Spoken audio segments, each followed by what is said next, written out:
Nosotros planteamos que la política exterior y la política interior del Estado en realidad no están tan separadas, que esa separación muchas veces es artificial, sobre todo en el mundo en el que vivimos, en el que las políticas públicas tienen efectos en muchos lugares a la vez. Resumiendo, querríamos acometer una renovación y modernización de la acción exterior de España en toda su complejidad, que reducimos en las 3 Ds. Las Ds de derechos humanos, de democracia y de desarrollo sostenible. Es verdad que estos son principios que pueden parecer abstractos y que ningún partido político va a decir me opongo a alguna de ellas, pero lo que hacemos en nuestro programa electoral y en nuestro plan de gobierno o de oposición, suceda lo que suceda a partir del 20 de diciembre, es intentar traducir un compromiso firme con esas nociones robustas de democracia, que incluye la democracia económica, social y cultural, de derechos humanos, que incluye una acción tanto diplomática como a través de todas las, digamos, armas del Estado más allá de sus fronteras para garantizar que los derechos fundamentales y básicos de las personas se cumplan y que favorezcamos que se dé ese cumplimiento en nuestra acción exterior, y de desarrollo sostenible porque estamos en un momento en el que la vida misma en el planeta está sometida a un momento casi de no retorno. Hemos visto que nuestro modelo de producción y nuestro modelo de consumo es insostenible y tenemos que tomar acciones decididas que sirvan no para paliar los efectos o los síntomas de lo que va sucediendo, sino para evitar que se produzcan, porque si no, va a ser demasiado tarde. Es verdad que a nivel geopolítico en todo el continente se está viviendo un momento difícil, que tiene mucho que ver también con los ciclos económicos. El hecho de que sobre todo los insumos de capital por materias primas hayan disminuido, pues disminuye el margen de redistribución que pueden llevar a cabo los estados y genera escenarios de inestabilidad económica. Tiene desafíos por delante América Latina, pero estamos convencidos que el cambio de ciclo que se empezó a producir a partir de los años 90 abre vías para gestionar estos escenarios con unas soluciones muy diferentes a las que se habían visto antes en el continente. Creo que tenemos mucho que aprender de lo que ha pasado en América Latina en una pluralidad de ámbitos, en la gestión de los recursos naturales, en las políticas para combatir y erradicar la pobreza, en la provisión de servicios públicos y la construcción de redes de infraestructuras. Creo que todo ese trabajo va a servir para que en la próxima década sea más fácil afrontar algunos de estos desafíos. Nosotros afrontamos esa relación con ganas de llenar de contenido lo que normalmente son discursos grandilocuentes que hacen los jefes de Estado en las cumbres, sobre la fraternidad, sobre la importancia estratégica, etcétera. Eso se tiene que traducir, tiene que aterrizar, y tiene que aterrizar en el nivel de la vida cotidiana de la gente. Nosotros creemos que hay una dimensión urgente, extraordinariamente importante, que tiene que ver con los acuerdos de intermigración. Hay millones de españoles viviendo en el continente latinoamericano y hay millones de latinoamericanos viviendo en España. Tenemos que actuar decididamente para poder facilitarle la vida a esa gente, y eso tiene que ver con la portabilidad de derechos. Que digamos que en el momento de retorno, cuando quieran regresar a sus países, los españoles y los latinoamericanos, pues que el tiempo que han pasado allí les permita consolidar derechos. Por otro lado, creemos que tenemos enormes potenciales para avanzar, no solo en las relaciones comerciales, que es a lo que tradicionalmente está subordinada la política exterior, sino en materia educativa, en materia de ciencia, en materia de investigación, en materia de economía social y solidaria, en materia de pymes, por ejemplo. Hay todo un tejido cultural que existe y que debería ser la base de una relación mucho más híbrida, mucho más mestiza, entre iguales y dejándonos de tutelajes y de padrinazgos, para aprovechar lo que es un inmenso potencial de estar del mismo lado en las cuestiones fundamentales que afectan a nuestro futuro. Nosotros estamos muy preocupados porque después de la crisis financiera se hayan resucitado proyectos de relaciones comerciales y de tratados comerciales que parecía que en los años 90 se expandieron casi sin límite y que parecía que habíamos comprendido que no era la mejor solución.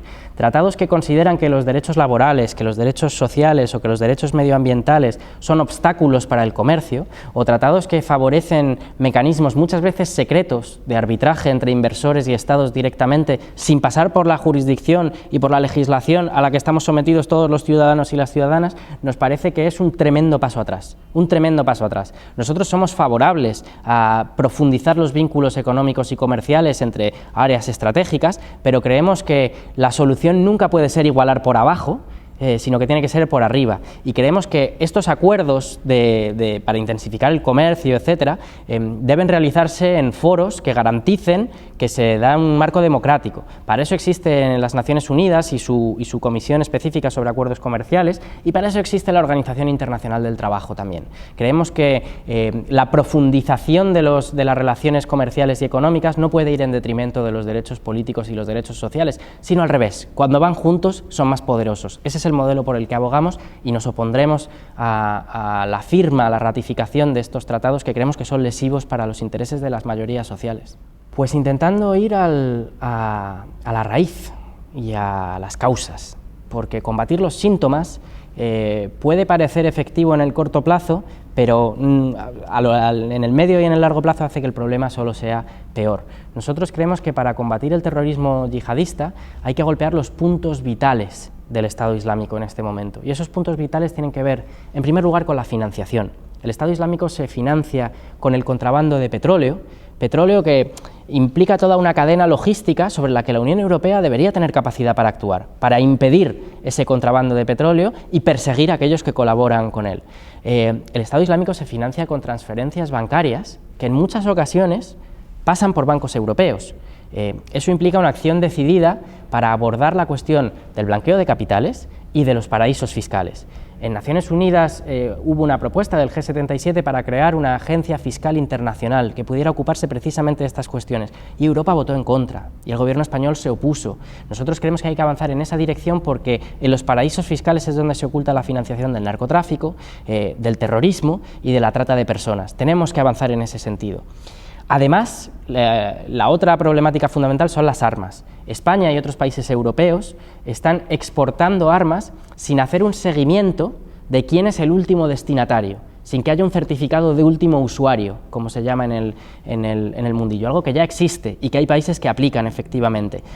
No podemos enviar una sola arma más a esa región sin estar completamente seguros de quién es el destinatario último. Y hay que suspender de inmediato la exportación de armas y la licencia de venta de armas a países que están implicados en el conflicto o que son sospechosos de violar los derechos humanos. Eso es otro punto vital esencial.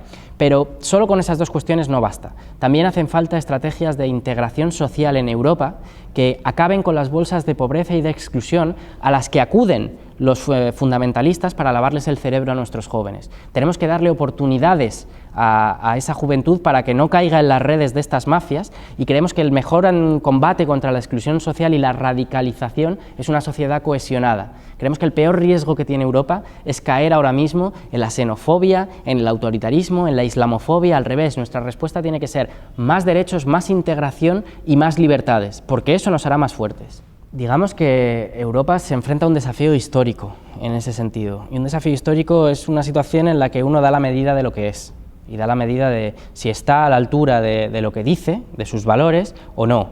Atender a los refugiados no es una obligación moral, no es algo que tengamos que hacer por buenos sentimientos, es algo a lo que nos compromete la legislación internacional y todos los convenios de derechos humanos que están en el corazón de Europa. Lo primero que tenemos que hacer es garantizar vías de acceso legal y seguro a Europa. No puede ser que los refugiados que están huyendo de la miseria, de la guerra, de las bombas, de la muerte, se tengan que jugar la vida para cruzar el Mediterráneo al mismo tiempo que los turistas lo pueden hacer en ferry sin ningún problema. Tenemos que crear una agencia europea de salvamento, porque Frontex, que se encarga de la vigilancia de las fronteras, no está rescatando ni siquiera a los náufragos.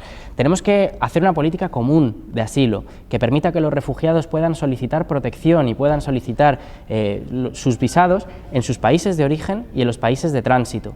Y tenemos que desarrollar una infraestructura compleja, porque la magnitud del problema es muy grande, pero para poder garantizar una acogida digna, que ofrezca oportunidades de educación, de empleo, de reagrupación familiar, de reasentamiento y, en cuanto pueda ser posible, planes de retorno. Para eso, y esta es la clave de la cuestión, hay que pacificar Siria. Europa debe implicarse para generar un marco de negociación política que incluya un alto el fuego, el cese de bombardeos a las poblaciones civiles y que se abran corredores humanitarios para la gente que se va y que pueda volver a sus casas. Pues creemos que la lucha contra el cambio climático tiene que dejar de ser un eslogan y tiene que dejar de ser proclamas y tiene que convertirse en hechos.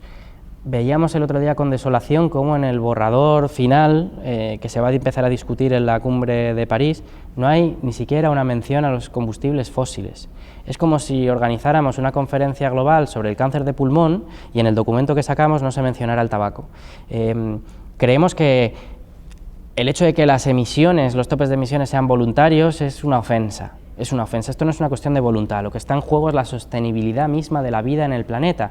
Y esto no es algo que haya sucedido porque sí, es porque el modelo socioeconómico que estamos implantando es un modelo de producción, de distribución y de consumo que es insostenible. Eso requiere acciones estructurales, hay que ir de nuevo a las causas del problema y no podemos seguir poniendo parches a una situación que, según las predicciones de las mismas Naciones Unidas y de los expertos, no va a cumplir con el objetivo de los 2 grados para 2030. Hay voces que dicen que incluso podría irse a un aumento de la temperatura de hasta 3 grados y medio, lo que nos pondría realmente en un punto de no retorno. Entonces yo creo que urge que nos paremos a pensar y que digamos hasta dónde puede llegar la irracionalidad de un sistema económico que amenaza con destruir la vida misma en el planeta. Es la hora de darle un giro, un cambio profundo a esa orientación y nosotros creemos que la solución a eso es, de nuevo, las 3 Ds. Más democracia, porque donde hay más control democrático hay menos desigualdad y por tanto hay más capacidad